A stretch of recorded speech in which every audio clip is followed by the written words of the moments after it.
Good afternoon. My name's Miller, and welcome to the Addiction Show. And we're honored today to have a special guest, Dr. Eddie Suarez, from University of Miami Miller School of Medicine, yes? Yep. Eddie's also known as the needle exchange guy. Yeah. And we have a lot to do in this half hour. So I think we're going to start with a 4-minute video and then come out the other side and rock and roll. Wonderful. Harm reduction was started by people who use drugs to save each other's lives. Here on 7th Avenue, right under the sun in Miami, is Florida's pioneering syringe service program, the ID Exchange, where tools like harm reduction, advocacy, and compassion are being used to save lives.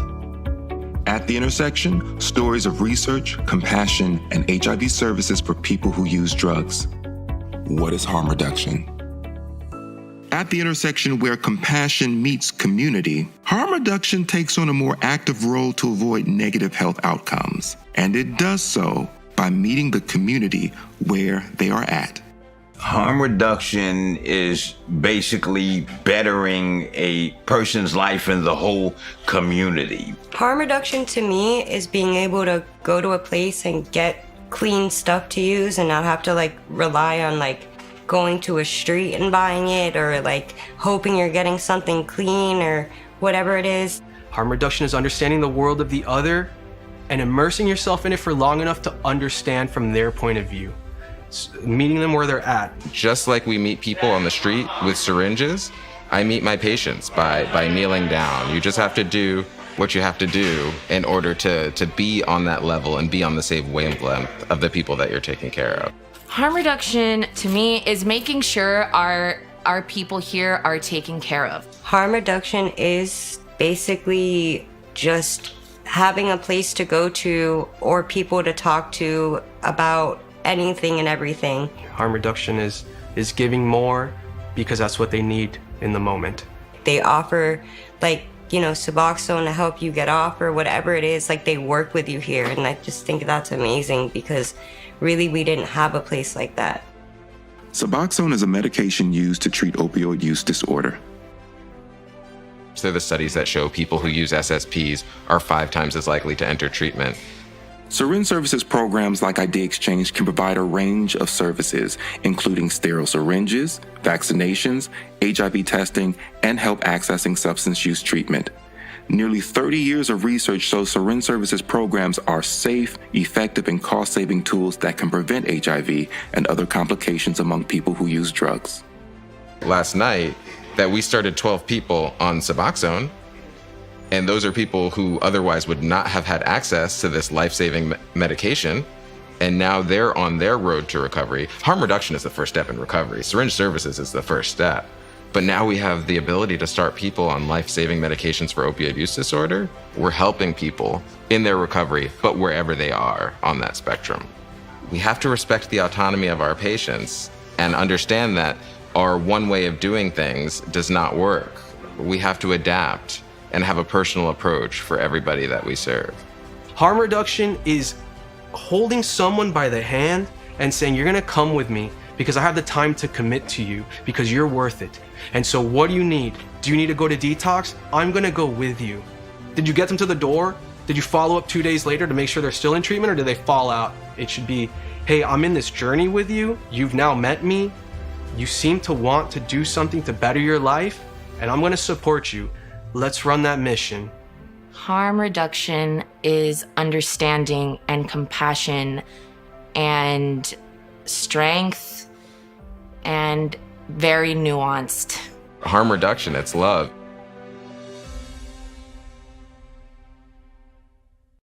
And we're back.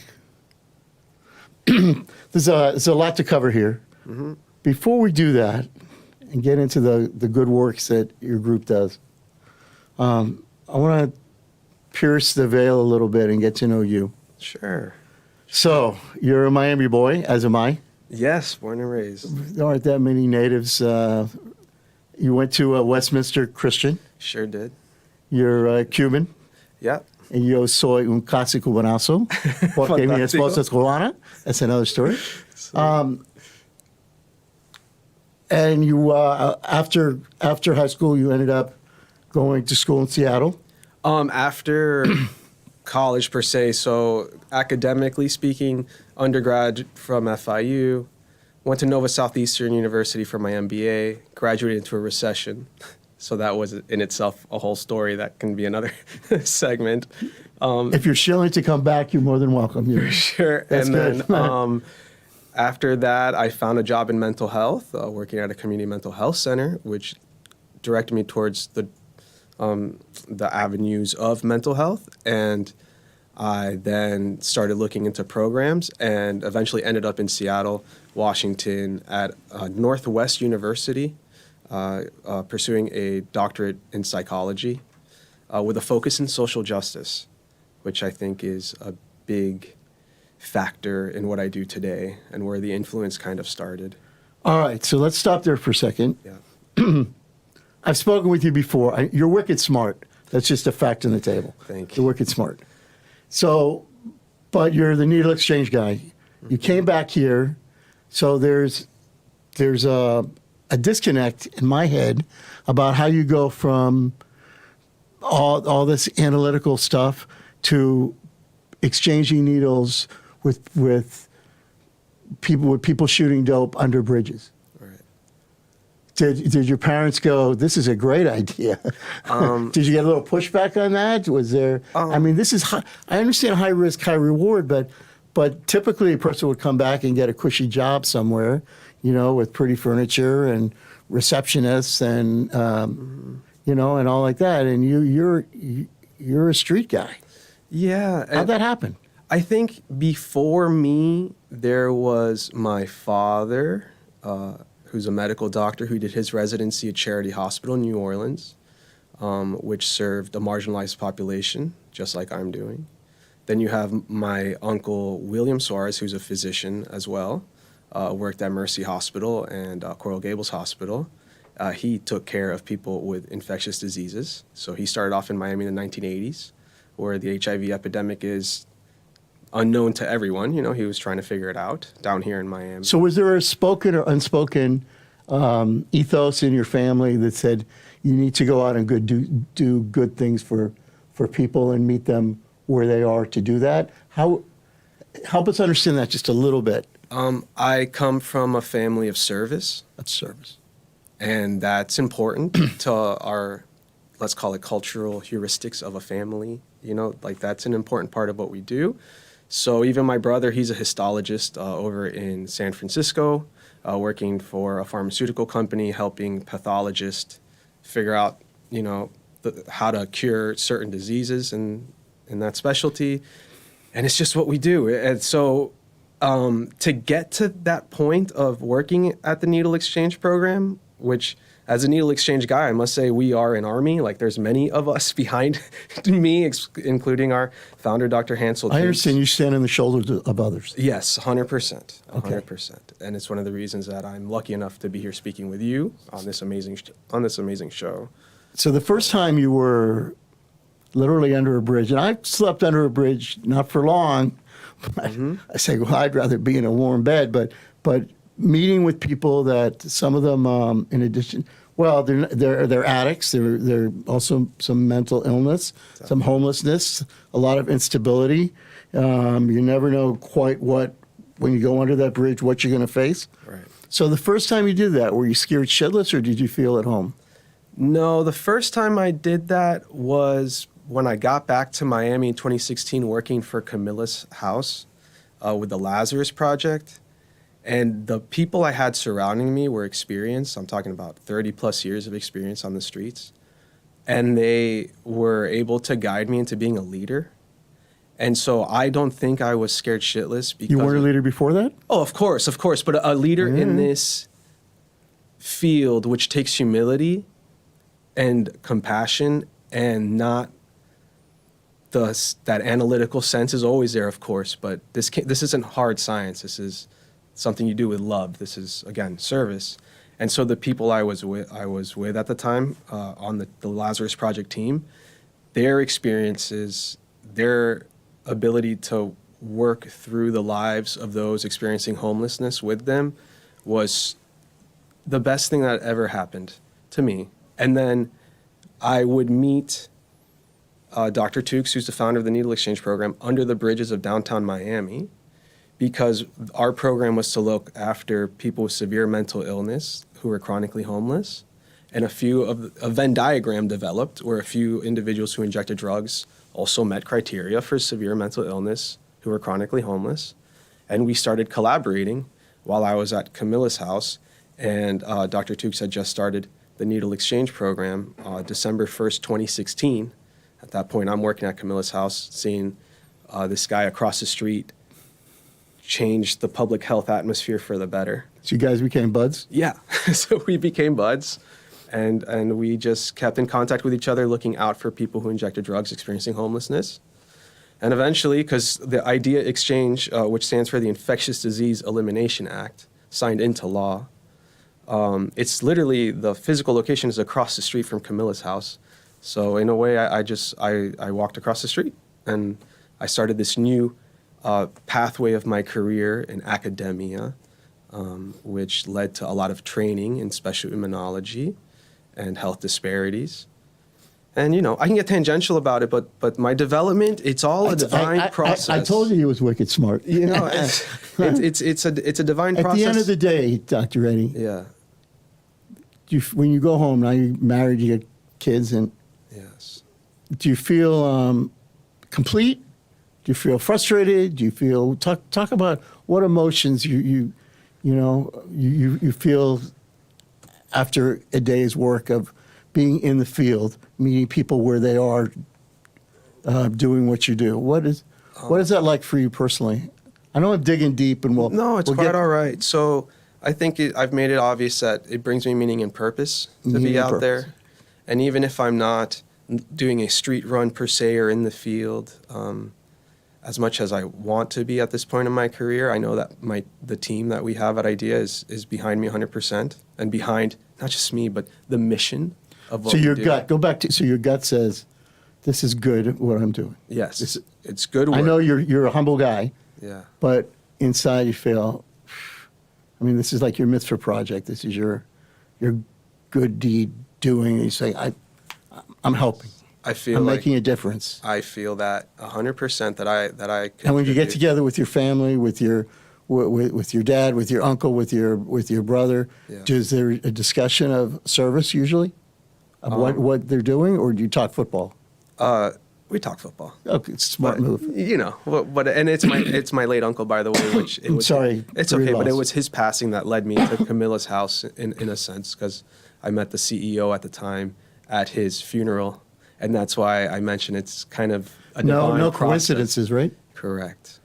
So now, talk about the interaction you have with these people, and so you go under a bridge, you see people are using dirty needles and dirty dope. Mm-hmm.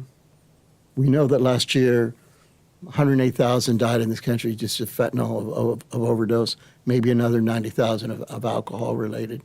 So you get them off the. They don't even know what they're shooting. They're shooting shit. You get them off that, and you get them on Suboxone.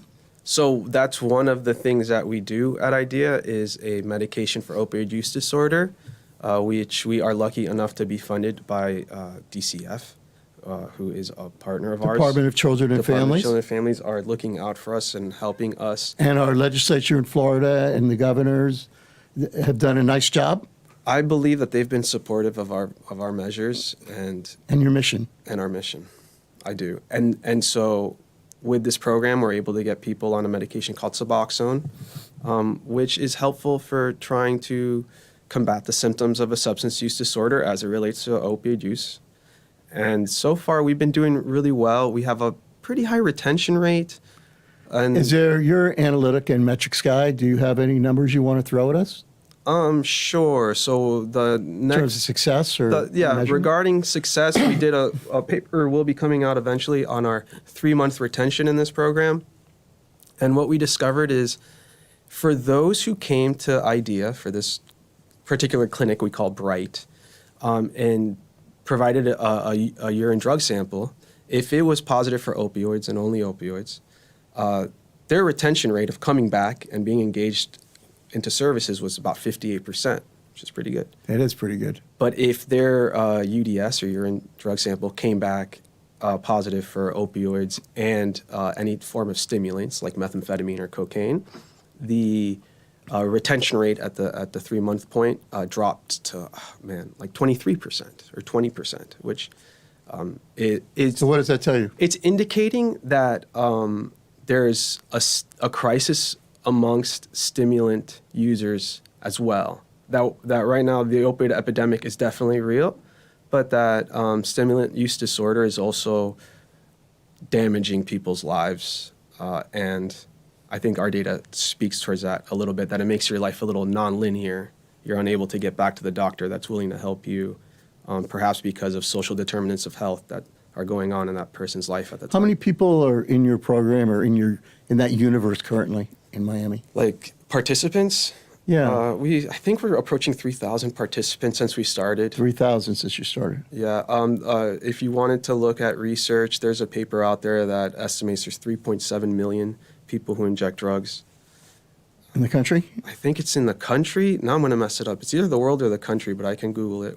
I can get back to you on that. If it's But- not on Netflix or Prime, but I probably won't. I remember the numbers. It's 3.7 million. It's a big number. Yeah. So these people, I'd asked you when we did a little pre-interview about you want to put the word out there. These people find you; they know you're there now. Yes. I mean, that's a good, that's a good measure, Definitely. and that the people that are shooting dope, they look for you now.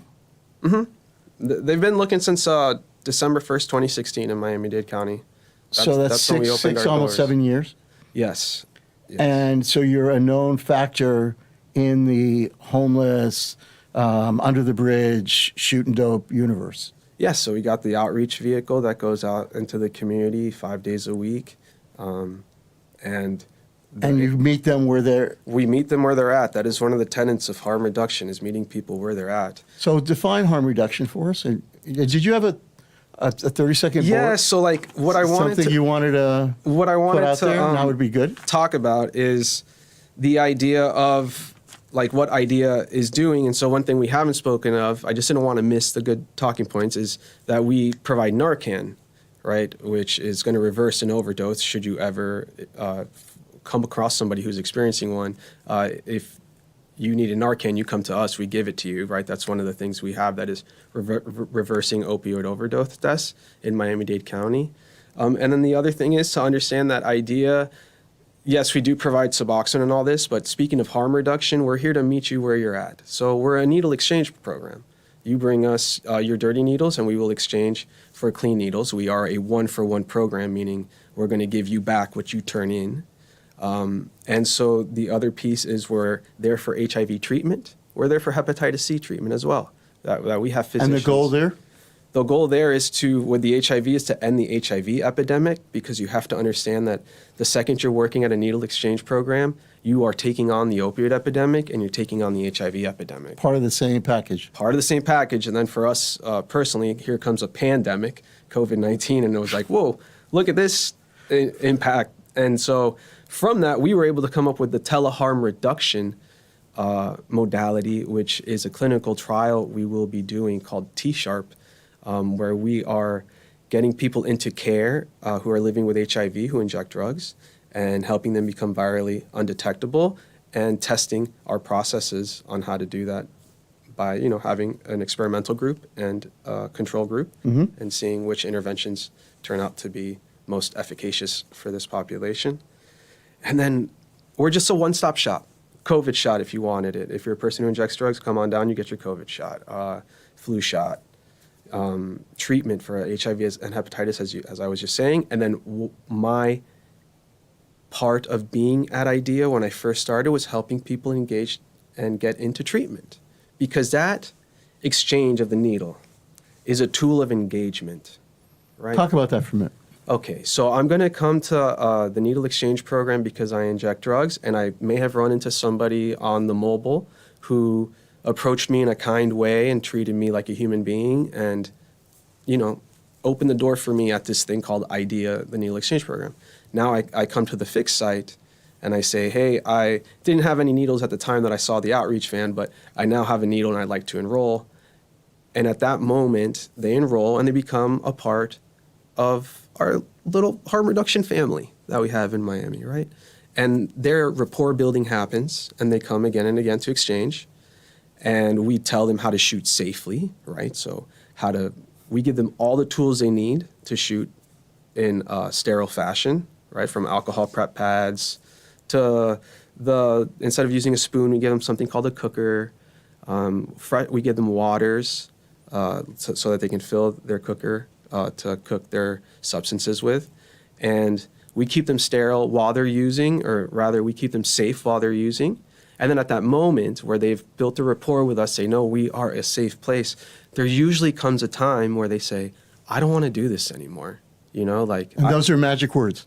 I consider that someone's choice. But yes, magic words, we could say that, but that is a person's choice in that moment, that they don't want to do this. And what do you do when you hear those words? In that moment, we rely on our community partners, one of them being Thriving Minds, who I know have been on your show before. And we treat... It's a shout out to John and Laura. Yeah, shout out to John and Laura. Shout out to Tommy from Miami Recovery Project. MiamiRecoveryProject.org. Also sure. Narcan distribution, Absolutely. referral services. And in fact, my goal is to keep connecting these entities together for the greater good. Right. And the show helps do that also. Right. All right, so go ahead. And so, yeah, shout out to all the people that help us. So then you come in Right. for treatment.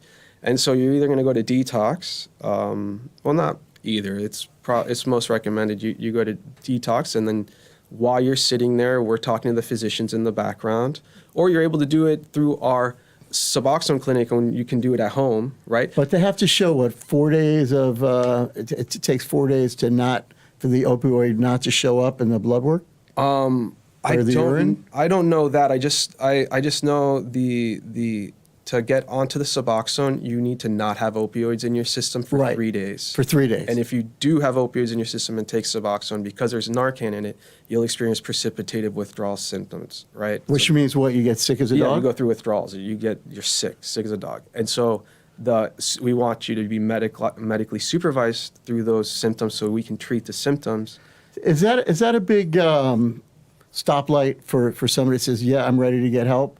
I'm ready to get off this, and you say, okay, now you have to stay clean for 3 days so we can, is that transition is rough for the addict. Definitely. It takes a lot of commitment. Like, that's why I always So do you tell them that? Yes, of course. And I always tell them that they're the ones doing the hard work. Like, we put you all the And tools how do you in your hand. how do you hold their hand through that, Dr. Eddie? For that 3 days. So there's options. If they're going to detox and they're under medical supervision with my colleagues, like let's say at Jackson Behavioral Hospital, which I am a part of that circle, I'm very grateful for that. I can communicate with my colleagues in the background that this is an IDEA participant, that I'm on the phone already with Thriving Minds requesting a residential treatment bed, and that they are in need of going to residential after they are medically cleared. And that's one route, right, that you can do it. The other route that has been done at the Bright Clinic, as we call it, our Suboxone clinic, is on an outpatient basis, right? So ambulatory detoxification, where it's like, okay, go home, 3 days, here are medicines to treat the symptoms of withdrawal. So, I'm not a physician, but, loperamide for the diarrhea that could occur, Zofran for the nausea, and then whatever else to treat whatever other symptoms are bothering that patient and might make those 3 days too unbearable. The physicians we work with are able to help them. They're able to call us whenever they need to during working hours. They're able to visit whenever they need to, and we are always checking in with their social supports. So if you're going to do this, if you're going to kick on the outpatient level, we're providing you with all the tools and making sure you have the social support. So I get that interaction, that engagement, and many times creates an opportunity to help these people kick it, to help these people get clean. Yeah. And that's one of the great values of what you guys are doing, that meeting them where they are and having that engagement. I wanted to spend just a minute on you went through a description of the clean needle, and you painted a graphic picture of the alcohol wipe, of the not using a spoon, using another cooking device. So historically, I think there's a stigma about needle exchange in this program. This is very real stuff. How did you overcome that stigma to be able to do what you're doing today? For me personally, it's understanding that it's evidence-based practice, that the Center for Disease Control have green-lighted the notion of idea exchange programs, that it's sound theory, that, from So people are going to object, but then the people didn't object. right. The theory is people are going to object, and then you say, "Do you object? No. Do you object? No. Do you object?" Right. And so you were able to get it done. Yes, and so that the work of making a needle exchange program happen in the state of Florida, that's Dr. Hansel Tukes and Dr. Tyler Bartholomew and these guys going up to Tallahassee and getting it done in a cordial, diplomatic, and bipartisan way, because this isn't a blue or red thing, this is a human thing. And so I don't really run into needle exchange deniers or anything like that. And by the time that they have 2 minutes with me, I'm usually able to change a mind or two, right? I think that's what public health asks of us. So the original stigma is, well, if you give them a needle, that's going to enhance people's drug use. More people are going to use drugs because clean needles are available. Right. That's not true. I don't believe so. I don't either. There's no evidence that No, that says it is. so we're not enabling drug users. What we're doing is enabling individuals to shoot safely, because they're gonna do it anyways. And the means to which they have to find that next needle involve more consequences than just coming to us. So some of the people that you've been able to get off the street, that they did the hard work, that they go to one of the rehab centers or whatever, and then they go to whatever 12-step or other meetings they do, and they're able to kick it. There is people. Yes, Did you ever definitely. Do they ever come back to you? Do they ever find you again and say, "Thank you, you saved my life"? Oh, of course, and we are grateful for that, to be a part of that, experience in their lives. Also, on the video that was showed before we came on, there's Chetwin Archer, who goes by Arrow, who was one of our participants. Now he's my colleague at the University of Miami. It's very cool. He is my coworker. He is our peer with lived experience in idea exchange lived experience. You know what I mean? Like, he was one of our participants. So he's able to guide individuals through their process of recovery, if that's what they need, or to just simply talk to them about how to shoot safer so they don't end up contracting endocarditis or another infectious disease that could be lethal. Did you have a way for people to contact? Oh, yes. I forgot to cue you. I'm sorry. I cued you to cue Julian, our producer. Throw on the Instagram. That's a good start. Like, if you follow us on Idea Exchange Miami on Instagram, you could DM us. I'm one of the guys who has access to the page, so I'd be more than happy to DM back. We're gonna wrap up. The half hour went Sure. too fast. I'd like to have you back and anytime. No worries. I thank you for your good work. If people want more information, that's up there. If they want to get hold of me, MiamiConnect.org.